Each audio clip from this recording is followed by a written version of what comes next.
Hello everyone. Today topic is scalens dehiscence. ये क्या होता है एक्चुअली, जैसे कि posterior wall of the pharynx में कुछ तो खाली जगह प्रेजेंट होती है, उसे बोलते हैं स्केलियन dehiscence. मैंने इसके लिए यहाँ पे डायग्राम निकाला है. ये डायग्राम में देखिए, ये हमारे बीच में है फेरिंजोबेसिलर फेशिया. फेरिंजोबेसिलर फेशिया स्कल को डायरेक्ट मतलब जो कंस्ट्रिक्टर मसल्स होती हैं फेरिंग्स की, 3 मसल्स, फेरिंग्स की 6 मसल्स होती है, 3 कंस्ट्रिक्टर, 3 लॉन्जिट्यूडनल. जो कंस्ट्रिक्टर मसल्स होती है ना, वो directly base of the skull को नहीं अटैच होती है, उसकी जगह पे ये अटैच होता है फेरिंजोबेसिलर फेशिया.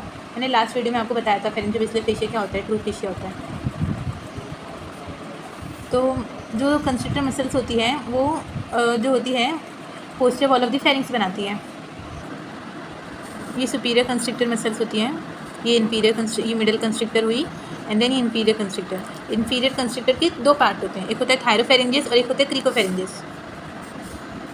थायरोफेरिंजियस एंड क्रिकोफेरिंजियस.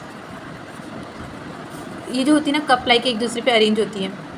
और जो इंफीरियर कंस्ट्रिक्टर की 2 मसल्स के बीच में, जैसे ये देखिए, ये वाला जो इसका सेक्शन है, ये समझ लीजिए ऐसा वाला सेक्शन होगा, कोरोनल सेक्शन है. ये फेरिंजोबेसिलर फेशिया है. उसके बाद कंस्ट्रिक्टर मसल्स हैं, उसके बाद बक्कोफेरिंजियल फेशिया है.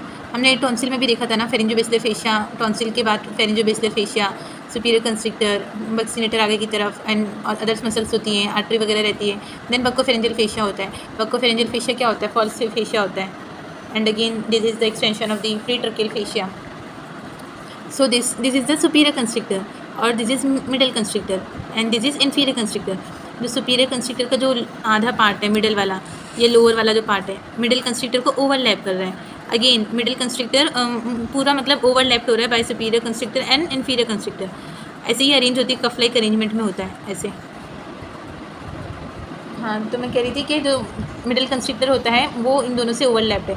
अगेन सुपीरियर कंस्ट्रिक्टर, ये जो तीनों मसल्स होती है ना फेरिंग्स की, ऐसे अरेंज होती है आपस में. लेकिन इन्फीरियर कंस्ट्रिक्टर जो होती है ना, उसका कुछ पार्ट, लोअर पार्ट, वो इससे ओवरलैप नहीं है अदर्स सुपीरियर कंस्ट्रिक्टर से और मिडिल कंस्ट्रिक्टर से. सुपीरियर कंस्ट्रिक्टर थोड़ी ऐसे बड़ी होती है, ऐसे इन दोनों से ओवरलैप नहीं है, यहाँ पे स्पेस प्रेजेंट है. इसी एरिया को कहते हैं scalene dehiscence. I hope you understand.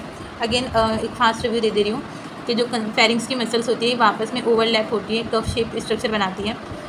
ये वाले व्यू में देखिए, ऐसे दोनों ओवरलैप्ड हैं. लेकिन जो इंफीरियर कंस्ट्रिक्टर का जो लोअर पार्ट होता है वो ओवरलैप नहीं होता है, और वो जो एरिया है उसे स्केलियन dehiscence कहते हैं. This two diagram I have explain. देखिए थ्योरी में क्या लिखा है, in posterior wall of pharynx lower part of inferior constrictor is not overlap by superior और मिडिल कंस्ट्रिक्टर. जो लोअर पार्ट है इंफीरियर कंस्ट्रिक्टर का ओवरलैप नहीं है. Inferiorly it is limited by cricopharyngeus. जो इंफीरियर कंस्ट्रिक्टर है उसके 2 पार्ट होते हैं, एक होता है थायरोफेरिंजियस और एक होता है क्रिकोफेरिंजियस. तो थायरोफेरिंजियस का जो पार्ट है वो ओवरलैप नहीं है, लेकिन इसके नीचे क्या प्रेजेंट होता है, क्रिकोफेरिंजियस. देखो ये ऐसे क्रिकोफेरिंजियस है इस डायरेक्शन में, ट्रांसवर्स वाले में, और ये ऐसे प्रेजेंट है इंफीरियर कंस्ट्रिक्टर की 2 मसल्स. इन दोनों के ये ना क्रिकोफेरिंजियस एज अ स्फिंक्टर काम करता है. स्फिंक्टर कैसा होता है, सर्कुलर होता है ना, ये भी सर्कुलर रहेगा. Inferiorly it is limited by cricopharyngeus. This weak part lies at vocal fold level. vocal fold के लेवल पे या तो upper border of cricoid lamina. हम लोग ने लैरिंग्स पढ़ रखा है ना, उसमें कार्टिलेज आता है. तो क्या आता है, पहले आता है थायरॉइड कार्टिलेज और उसके बाद आता है क्रिकोइड कार्टिलेज. देखो मैंने ये बनाया है, ये है हमारा क्रिकोइड कार्टिलेज. ये पोस्टीरियर है, ये इंटीरियर है, ये पोस्टीरियर है. तो पोस्टीरियरली क्या प्रेजेंट होता है, लमीना ऑफ क्रिकोइड कार्टिलेज. ये लमीना है, ये आर्च है. और ये जो होता है हमारा थायरॉइड कार्टिलेज, ये प्रोमिनेंस बीच में प्रेजेंट रहता है. और जो होता है ये प्रेजेंट है, कंस्ट्रिक्टर मसल्स प्रेजेंट है. कंस्ट्रिक्टर मसल्स जो होती है ना, वो ओनली पोस्टीरियर पार्ट में प्रेजेंट होती है फेरिंग्स के, एंटीरियरली ही नहीं प्रेजेंट होती है. इसलिए तो कैविटी बनती है, ओरल कैविटी हो गया, नेजल कैविटी हो गया, या ओरोफेरिंग्स हो गया, नेजोफेरिंग्स हो गया, क्योंकि कंस्ट्रिक्टर मसल्स एंटीरियरली नहीं प्रेजेंट है, ओनली पोस्टीरियरली प्रेजेंट है. अब वो आपस में कफ लाइक स्ट्रक्चर अरेंज रहती है. लेकिन इंफीरियर कंस्ट्रिक्टर में वो ओवरलैपिंग एब्सेंट है. Internally inferior constrictor is not overlap by superior constrictor and middle constrictor. So this space is known as the Killian dehiscence. Okay, so जो इसका जो पार्ट है ये कहाँ प्रेजेंट होता है, देखो ये है इंफीरियर कंस्ट्रिक्टर के 2 पार्ट और इसके बीच में गैप प्रेजेंट है. और ये जो कुछ बाहर सा प्रोट्रूजन जैसे दिख रहा है ना, इसे बोलते हैं फेरिंजियल डायवर्टिकुलम. जो पिग में मोस्ट कॉमनली फाइंड होता है, pharyngeal diverticulum. I have written है pharyngeal diverticulum common in pig. जो थायराइड कार्टिलेज होता है उसके लोअर पार्ट में होता है ऐसे वेस्टिबुलर फोल्ड, ये आपने इसमें पढ़ रखा होगा, लैरिंग्स में वेस्टिबुलर फोल्ड रहता है, इसमें रहता है फिर वोकल फोल्ड। तो वोकल फोल्ड के लेवल पे ये स्पेस प्रेजेंट होती है, या तो upper part of the cricoid cartilage lamina, तो ये स्पेस प्रेजेंट रहती है, इसे बोलते हैं केलियन एसेंस। और ये फेरेंजियल डायवर्टिकुलम इसकी एब्नॉर्मलिटी है, ये दो मसल्स जब मस्कुलर इनकोऑर्डिनेशन होगा इस वजह से फेरेंजियल डायवर्टिकुलम आता है।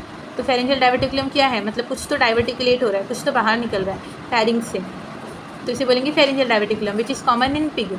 और ये कब होता है और क्यों होता है, why it happens and when. So क्यों ये होता है, बिकॉज जो ये जो है हमारा इंफीरियर कंस्ट्रिक्टर्स, ये दो पार्ट से बना हुआ है, थायरोफेरेंजियस एंड क्रिकोफेरेंजियस। ये दोनों मसल्स का नर्व सप्लाई अलग होता है।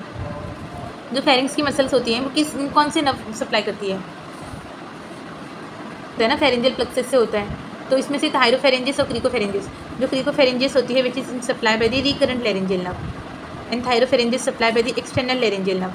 दोनों का नर्व अलग है।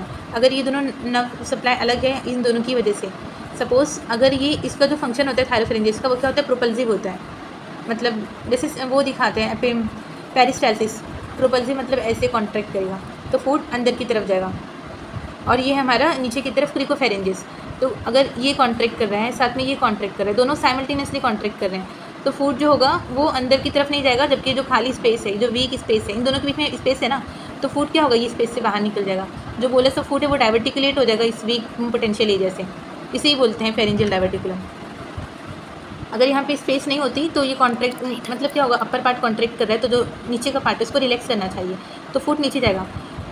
अगर ये दोनों साथ में कॉन्ट्रैक्ट कर रहे हैं तो ये फूड जो है, ये जो खाली स्पेस प्रेजेंट है केलियन एसेंस, उससे डायवर्टिकुलेट हो जाएगा, तो उसे फेरेंजियल डायवर्टिकुलम बोलते हैं। और दोनों के नर्व सप्लाई अलग होने की वजह से। Okay, understand. Okay, why does this pharyngeal diverticulum occur, due to different nerve supply to cricopharyngeus and thyropharyngeus muscles. Nerve supply अलग होता है, cricopharyngeus recurrent laryngeal nerve, thyropharyngeus external laryngeal nerve, दोनों क्या है फेरेंजियल प्लेक्सस से supply हो रहे हैं। सारी जो फेरिंग्स की मसल्स होती हैं टोटल 6 में से जो 5 होती हैं वो फेरेंजियल प्लेक्सस से ही सप्लाई होगी, लेकिन जो एक होती है, गेस द नेम, आप गेस करिए एंड बताएं मुझे कमेंट में, वो होती है अच्छा, जो एक मसल होती है पैलेटोफेरेंजियस,